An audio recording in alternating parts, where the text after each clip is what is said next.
Ֆելիքսը նրանց գործը հետաձգեց, քանի որ ավելի ստույգ գիտեր այդ ճանապարհի մասին, եւ ասաց. «Մինչև Լյուսիաս հազարապետը այստեղ իջնի, ձեր գործը կհետաձգեմ»։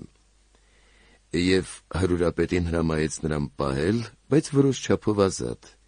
եւ նրա յուրայիններից ոչ ոքի չարգելել, որ նրան ծառայեն։ Մի քանի օր հետո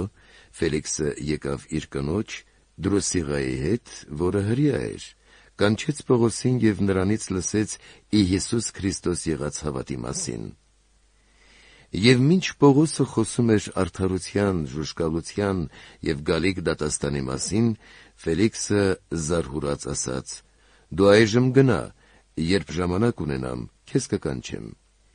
Միաժամանակ ակնկալում էր, որ Պողոսից իրեն դրամ կտրվի,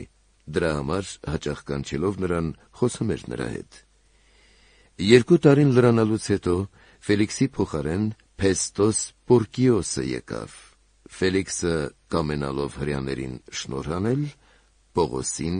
կալանքի տակ թողեց։